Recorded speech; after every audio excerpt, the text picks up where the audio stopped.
नमस्कार, आप देख रहे हैं सीधी बात। मैं हूं राहुल कंवल। लोकसभा चुनावों के लिए प्रचार प्रसार का काम जोरों पर है और आज सीधी बात कार्यक्रम में मेरे खास मेहमान हैं भोजपुरी हीरो और दिल्ली में बीजेपी के प्रत्याशी मनोज तिवारी। स्वागत है आपका आज तक में। Thank you very much Rahul.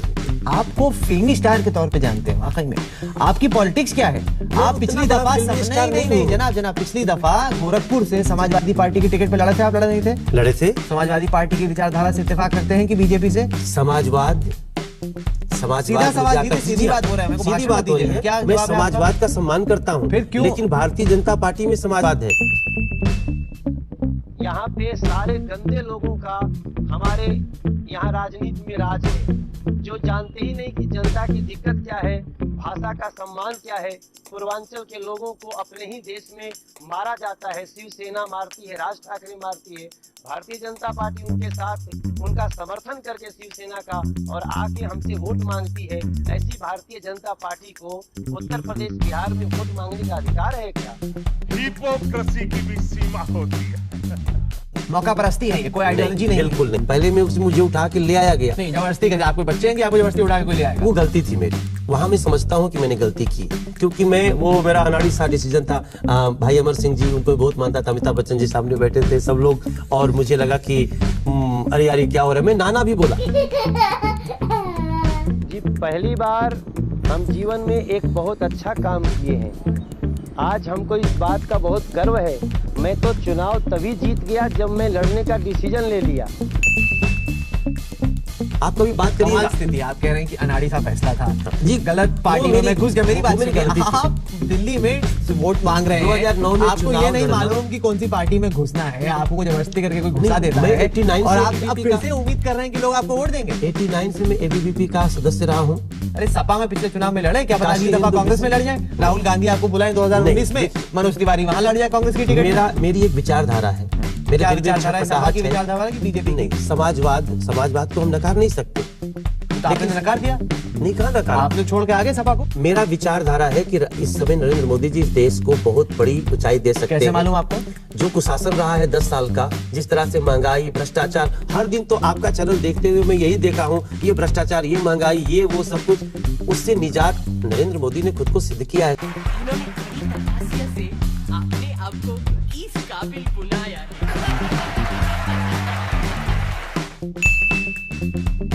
BJP को नॉर्थ ईस्ट दिल्ली में उतारने के लिए कोई उम्मीदवार नहीं मिला, इसलिए उन्होंने एक सेलिब्रिटी को उतार दिया। स्थानीय उम्मीदवार 7 में से 3 टिकटें ऐसे लोगों को दी गई हैं जिनका दिल्ली से कोई सरोकार नहीं। जिस दिन में प्रचार करना शुरू किया बीजेपी का, उस दिन तो आपने नहीं कहा कि हम सेलिब्रिटी हैं। कुछ भी तो आप तो हैं सेलिब्रिटी, इसलिए आपको टिकट मिली। अगर आप सेलिब्रिटी नहीं होते आपको मिलती टिकट? खुद बताइए, खुद बताइए, कसम से बताइए, कसम से बताइए। मैं विश्वास करता हूं कि मैं सही ट्रैक पे हूं। और देखिए, आपसे बोलूं, अगर मुझे 5 साल बाद ऐसा लगता है कि हमारी जो अपेक्षा है उस पर भारतीय जनता पार्टी नरेंद्र मोदी जी नहीं उतरते हैं खरा, तो क्या जरूरी है कि मैं फिर कहता रहूं कि तभी उनको वोट दो? तो आप कहेंगे कि नहीं वोट दो, तो आप दूसरी पार्टी में चले जाएंगे। एक बार बदल चुके हैं, फिर बदल देंगे।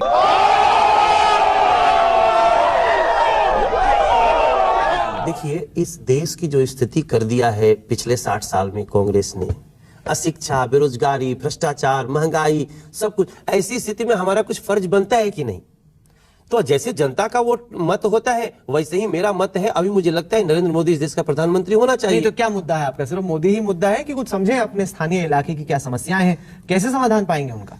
जो हमारे लोगों की परेशानी है महंगाई से, भ्रष्टाचार, उसको कैसे हम दूर करें? हमको तो ऐसा पॉलिसी मेकर देना पड़ेगा देश को जो पॉलिसी मेकर। तो आप भी तो चुने जाएंगे, आपकी क्या सोच है इन सब चीजों पे? कुछ सोच है? नहीं, क्या सोच है आपकी? ये सच्चाई है। महंगाई का समाधान क्या है? सीधा सवाल जवाब। महंगाई का समाधान हमारी पार्टी के पास है, आपके पास नहीं है। अभी तक अरे उम्मीदवार की कुछ देश की महंगाई हम अकेले दूर कर सकते हैं। कुछ तो अपनी नॉर्थ ईस्ट दिल्ली की महंगाई दूर कर दीजिए। कैसे कीजिएगा? नॉर्थ ईस्ट दिल्ली की महंगाई अलग थोड़ी है देश की महंगाई। कैसे दूर कीजिएगा? नॉर्थ ईस्ट में ट्रैफिक की समस्या है। नहीं, ट्रैफिक नहीं, आपने बोला महंगाई बड़ी समस्या है। मैं आपसे पूछ रहा हूं कि महंगाई की समस्या पे निजात पाने के लिए मनोज तिवारी क्या करेगा? हम जो हमारी नरेंद्र मोदी के जो योजनाएं होंगे उसके लिए हम लड़ेंगे, लोगों को वो योजनाएं पारित करवाएंगे। क्या योजनाएं होंगी? अब आधे घंटे के प्रोग्राम में मैं तो आपको वक्त दे रहा हूं, बताइए मुझे। नहीं, देखिए, महंगाई के लिए डीजल पेट्रोल के जो दाम है इसको बढ़ा दिए जाते हैं। आसपास के देशों में देखिए कितने मोदी के टाइम पे नहीं बढ़ेंगे दाम? बढ़ेंगे नहीं, घटेंगे। कैसे घटेंगे? घटेंगे, घटाएंगे हम लोग। हवा में है, आप हवाई किले बना रहे हैं सर। अरे मुझे बताइए कि होगा कैसे? अगर देश के बाहर पैसा नहीं कहना भेजना बहुत है, आसान कोई फिल्म का देश डायलॉग की- नहीं है नहीं, जनाब, आपको नहीं। मुझे समझाना होगा कि महंगाई कम कैसे होगी। हम भ्रष्टाचार कम करते हैं, हमको घर महंगाई नहीं पर भरना रही है। ना, महंगाई पर रही। अब आपने महंगाई का मुद्दा उठाया, आपने कहा जी। बड़ी मुद्दा है, मैं जानना चाह रहा हूँ कि महंगाई कम जितना कैसे घोटाला हुआ इस देश में, आपने ही बताया था मुझे, 1,75,000 टोजी घोटाला हुआ। होगी? महंगाई पे है ना, कम कैसे होगी? क्या तो पॉलिसी है आपकी? हम तो घोटाला नहीं करेंगे ना, उन पैसों को बचाएंगे, ऑलरेडी दाम कम हो जाएगा। प्रमोद मुतालिक का नाम आपने सुना है, हमारे कैमरे पर पकड़े गए दंगे के लिए पैसे मांगते हुए। आपकी पार्टी ने आज ही उन्हें बीजेपी में शामिल किया है। ऐसे लुच्चे लफंगों को आप क्यों अपनी पार्टी में लेके आ रहे हैं? मैं एक विधायक रहते पर भी मेरा एक सपना है अखंड हिंदू राष्ट्र का, और ये सेकुलरिज्म से अखंड हिंदू राष्ट्र की स्थापना नहीं होगी। अखंड हिंदू राष्ट्र की स्थापना के लिए हर हिंदू अपने घर में हथियार रखना सीखे मेरे भाइयों। हर हिंदू के हाथ में तलवार होने की आवश्यकता है। हर हिंदू के हाथ में, आज का हिंदू सुनने वाला नहीं है, फोड़ने वाला हिंदू है। मैं हमारे विश्व हिंदू परिषद के अधिकारी गणों से यह निवेदन करना चाहता हूं कि हर वो नौजवान को AK-47 की शिक्षा भी देने की आवश्यकता है। देश की रक्षा के लिए हर वो नौजवान को AK-47 चलाने की शिक्षा देने की आवश्यकता है, क्योंकि आने वाला जो युद्ध होगा वो पत्थर और तलवार से नहीं होगा, वो बम और गोली से होगा। हमें किस धर्म में हमारा जन्म हुआ है? कौन सा धर्म है हमारा? हिंदू धर्म में जिस व्यक्ति का जन्म होता है वो व्यक्ति बहुत ही भाग्यशाली होता है। बाकी के जो हर जन्म में पाप करते हैं, उनका जीवन ही पाप करने के लिए होता है, वो गोल टोपी वाला होता है। क्योंकि इन हरामियों का इतिहास क्या है? अरे कहां से आए हो, क्या तुमको याद है? अरे हम हिंदुओं की तो साले तुम औलाद है। विवादित ढांचा जो गिराया गया, उसको गिराने को भी आपने घर मैं बिल्कुल गई थी, ये मैंने कल भी कहा है, मैं उससे बिल्कुल नहीं पलट रही, क्योंकि मैं गई थी, ढांचा तोड़ा था और मैं भव्य मंदिर बनाने जाऊंगी बिल्कुल। लेकिन विवादित ढांचा गिराने में भी आप मैं गई थी, काय का विवादित ढांचा? हमारे राम जी का मंदिर है, भव्य मंदिर बनाएंगे, पुनर्निर्माण करेंगे उसका। भारत माता है पीड़ा में और यह भीड़ पीड़ा की मूरत है। सारा देश पुकार रहा है, अब मोदी की जरूरत है। मोदी को मानो या ना मानो, अरे गांधी को तो मानो। महात्मा गांधी ने क्या कहा था?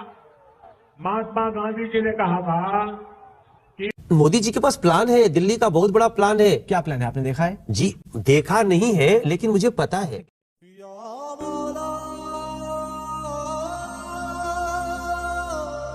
देखा नहीं है, लेकिन मुझे पता है। सीखे कैसे मालूम? हम कुछ भी कहते थे। कहाँ प्लान है? आप प्लान है, क्या प्लान है आपको मालूम नहीं? क्या प्लान है बताइए? आपने 13 साल में मोदी जी का प्लान नहीं देखा, देश दिल्ली ने का नहीं क्या देखा। प्लान? दिल्ली का क्या प्लान? नॉर्थ ईस्ट दिल्ली का क्या प्लान है? वो व्यक्ति जहाँ बैठ जाता है उसके आसपास 600 किलोमीटर में बहुत अच्छा हो जाता ये झूठ है, झूठ है, झूठ है। सब खुद ब खुद हो जाता है। है। क्यों नहीं करता है वो अरे कोई व्यक्ति? फिल्म थोड़ी है कि मनोज तिवारी आके बैठ गया, सब चीज ठीक हो गई, विलन ढह गया। यहाँ हमको तो करना पड़ता है उन्होंने जनाब। जो किया है वो फिल्म से ज्यादा सच्चा लगता है, फिल्म से ज्यादा मतलब वो ऐसा लगता है ऐसा कैसे हो गया, ऐसा कैसे हो गया, मुझे ज्यादा वो आकर्षित बिल्कुल आप करता है। रजनीकांत की याद दिला रहे हैं, या चेन्नई एक्सप्रेस में शाहरुख खान की, या बस सलमान नरेंद्र खान। मोदी जी ने जो किया है राहुल जी, वो मुझे लगता है आप हमको मुझसे सीधी बात में हूँ, जितना भी हमको आप अटैक कर लो, लेकिन आप भी कहीं नहीं मानोगे कि उस आदमी ने 14 साल तपस्या करके अपने को सिद्ध किया है। ये बिक गई है गवर्नमेंट, अब गवर्नमेंट में कुछ नहीं है। ये बहन चो सारे मिलके हमको पागल बना रहे हैं, मादर चौथ के बच्चे। ये मेरी बात आपको समझ में आ गई? बराबर आ गई? मैंने साफ साफ बताया कि नहीं बताया? आपको समझ में आता है, उनको समझ में नहीं आता है।